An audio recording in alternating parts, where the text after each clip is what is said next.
বিদেশ যেতে চেয়ে আদালতে দৃষ্টি আকর্ষণ করেন অভিষেক বন্দ্যোপাধ্যায়। দ্রুত শুনানির আর্জি জানানো হয়েছিল, যদিও সেই আর্জি ফিরিয়ে দিয়েছে কলকাতা হাইকোর্ট। কথা বলবো, শফিক মজুমদার রয়েছেন আমাদের সঙ্গে। শফিক, কি আবেদন করা হয়েছিল অভিষেক বন্দ্যোপাধ্যায়ের পক্ষ থেকে? আদালতেরই বা কি পদক্ষেপ? বন্দ্যোপাধ্যায়ের আইনজীবীরা আজকে দ্রুত শুনানির জন্য আবেদন জানিয়েছিলেন, কিন্তু সেই আবেদন মাননীয় বিচারপতি সৌগত ভট্টাচার্য তিনি খারিজ করে দিয়েছেন।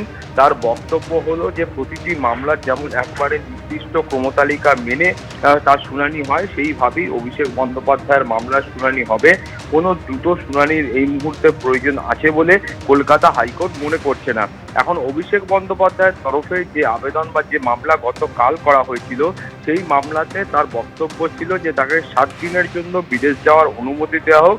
তার কারণ তার চিকিৎসার প্রয়োজন রয়েছে এবং সেই কারণেই তিনি বিদেশ যেতে চান।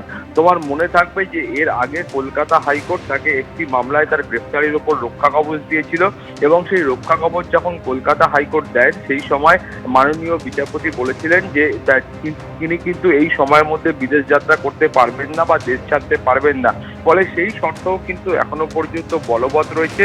ফলে সেই শর্ত বলবৎ থাকার কারণে এই মুহূর্তে তার পক্ষে বিদেশ যাত্রা করা সম্ভব নয়। সেই কারণেই তার আইনজীবীরা মাননীয় বিচারপতি সৌগত ভট্টাচার্যের দৃষ্টি আকর্ষণ করে এই মামলা দায়ের করার পরে তারা দ্রুত শুনানি চেয়েছিলেন, কিন্তু আজকে কলকাতা হাইকোর্টের তরফ থেকে সেই দ্রুত শুনানির আবেদন ফেরানো হয়েছে। ফলে একেবারে নিয়ম মেনে কলকাতা হাইকোর্টের যে মামলার ক্রমতালিকা রয়েছে, সেই তালিকা অনুযায়ী যখন অভিষেক বন্দ্যোপাধ্যায়ের মামলার সময় আসবে, সেই নির্দিষ্ট সময়ে কিন্তু মামলার শুনানি হবে। এই মামলার ক্ষেত্রে কোনো রকম অগ্রাধিকার দেওয়ার প্রয়োজন রয়েছে বলে কলকাতা হাইকোর্ট এই মুহূর্তে মনে করছে না। কুসুমিতা। শফিক, ধন্যবাদ। মঙ্গলবার বিধানসভার অধিবেশনে দেখা গেল নাটকীয় পরিস্থিতি। মুখ্যমন্ত্রীর বক্তব্যের একেবারে শেষ লগ্নে হঠাৎ হট্টগোল শুরু করেন ঋতব্রত তৃণমূলের বিধায়করা। তারা ওয়াকআউট করলেও শেষ পর্যন্ত ভিতরেই ছিলেন কালীঘাট তৃণমূলের বিধায়করা। বিধানসভায় এতদিন ছিল দুপক্ষ, শাসক আর বিরোধী, কিন্তু এখন বিরোধী তৃণমূলে আবার দুই পক্ষ, কালীঘাট তৃণমূল এবং ঋতব্রত তৃণমূল। এই আবহে মঙ্গলবার বিধানসভার অধিবেশনে দেখা গেল নাটকীয় পরিস্থিতি। তৃণমূলের দুই শিবির নিশানা করল পরস্পরকে। তারপর মুখ্যমন্ত্রীর বক্তব্যের একেবারে শেষ লগ্নে ওয়াকআউট করল ঋতব্রত তৃণমূল। ভেতরে রয়ে গেলেন কালীঘাট তৃণমূলের কুণাল ঘোষ, শোভনদেব চট্টোপাধ্যায়রা। তৃণমূল থেকে গেল, মাননীয় মুখ্যমন্ত্রীর বক্তব্য শেষ করতে দিন। আসল দাবি করা তৃণমূল পালিয়ে গেল, একটাকে বাঁচতে দেবেন না। আর যে আপনারা যেটা নারী নির্যাতন বলছেন, নারী নির্যাতন বলছেন, ঋতব্রত একটা লিখিত ভাবে দেবেন, আমরা ব্যবস্থা নেব, কথা দিলাম আপনাকে। মঙ্গলবার বিধানসভায় রাজ্যপালের ভাষণের উপর আলোচনা ছিল। বক্তব্য রাখতে উঠে বিজেপি সরকারকে ধন্যবাদ জানান বিরোধী দলনেতা ঋতব্রত বন্দ্যোপাধ্যায়। আমি সরকারকে এই কারণে ধন্যবাদ জানাবো যে আমাকে অন্তত সরকার হাউসের মধ্যে বলেননি যে 10 বছর মুখে লিউকোপ্লাস্ট লাগিয়ে বসে থাকতে হবে। যারা দুর্নীতি করেছেন, যারা অপরাধে অভিযুক্ত, তদন্ত হোক স্যার, কোনো সমস্যা নেই, কিন্তু যারা কোনো কিছু করেননি তাদের মিথ্যা মামলা কেন স্যার দেওয়া হবে? জবাবে 2021-এর ভোট পরবর্তী হিংসার প্রসঙ্গ টেনে আনেন মুখ্যমন্ত্রী শুভেন্দু অধিকারী। যে অত্যাচার আপনারা করেছেন 21-এ, এই অত্যাচার কোন সভ্য দেশে হয় না। আপনারা হিসাবটা শুধু দেখলে অবাক হয়ে যাবেন যে পশ্চিমবঙ্গে কি ধরনের অত্যাচার আপনারা করেছেন। আমি আপনাদের মুখে নিকোপ্লাস্ট লাগাবো না, আমাদের দিকে আঙ্গুল তোলার আগে আপনারা যা যা করেছেন সেগুলো বলার পরে আঙ্গুল তুলবেন। মুখ্যমন্ত্রীর বক্তব্যের একেবারে শেষ লগ্নে হঠাৎ হট্টগোল শুরু করেন ঋতব্রত তৃণমূলের বিধায়করা। ওয়েলে নেমে পড়েন তারা।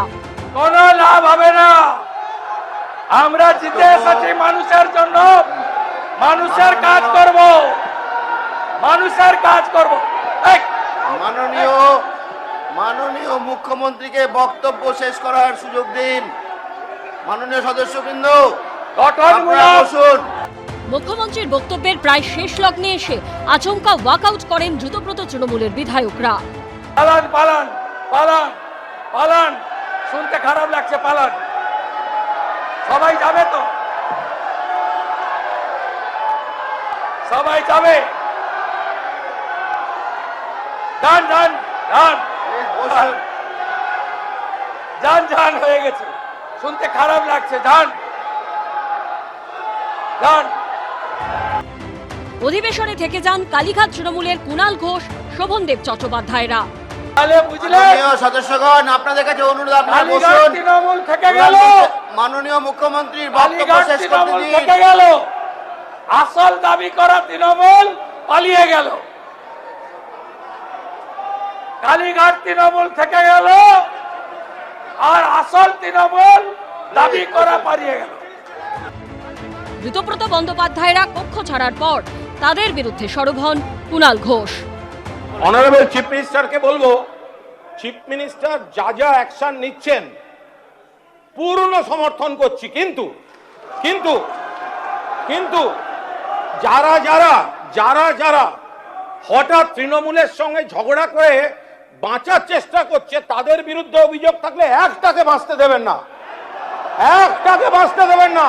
আর যে আপনারা আপনারা আপনারা আপনারা যেটা নারী নির্যাতন বলছেন, ঠিক আছে, নারী নির্যাতন আমি বলছেন, শেষ করি, অনেক time হয়ে ঋতব্রত গেছে। একটা রেপ।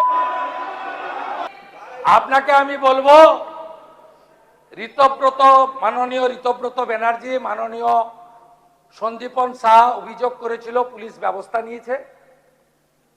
আপনারা যদি ওদের বিরুদ্ধে কোনো চুরি, দুর্নীতি, ত্রিপল লুকিয়ে রাখা, অবৈধ সম্পত্তি করা, যদি কোনো তথ্য থেকে থাকে লিখিতভাবে দেবেন, আমরা ব্যবস্থা নেব, কথা দিলাম আপনাকে। এদিন ঋতব্রত বন্দ্যোপাধ্যায়রা যখন ওয়েলে নেমে বিক্ষোভ দেখাচ্ছে, তখন কিছুটা দূরে শোভনদেব চট্টোপাধ্যায় ও কুণাল ঘোষের আসনের দিকে তাকিয়ে দাঁড়িয়ে থাকতে দেখা যায় ঋতব্রত তৃণমূলের নাম লেখানো ফিরহাদ হাকিমকে। এর মধ্যে শোভনদেব চট্টোপাধ্যায় উঠে এসে সামনের একটি আসনে বসেন। ঋতব্রত বন্দ্যোপাধ্যায়রা তখন কক্ষ থেকে বেরিয়ে যাচ্ছেন। ফিরহাদ হাকিমকে শোভনদেব চট্টোপাধ্যায়ের উদ্দেশ্যে কিছু বলতে দেখা যায়। এরই মধ্যে সেখানে চলে আসেন কুণাল ঘোষ। তাকে শোভনদেব চট্টোপাধ্যায়ের উদ্দেশ্যে বসে থাকার ইঙ্গিত করতে দেখা যায়। ফিরহাদ হাকিমের উদ্দেশ্যেও হাত নেড়ে কিছু বলেন তিনি। তারপর ফিরহাদ হাকিম আস্তে আস্তে কক্ষ থেকে বেরিয়ে যান। উজ্জ্বল মুখোপাধ্যায়, আশাবুল হোসেন ও কৃষ্ণেন্দু অধিকারীর রিপোর্ট, এবিপি আনন্দ। এবিপি আনন্দ, এগিয়ে থাকে, এগিয়ে রাখে।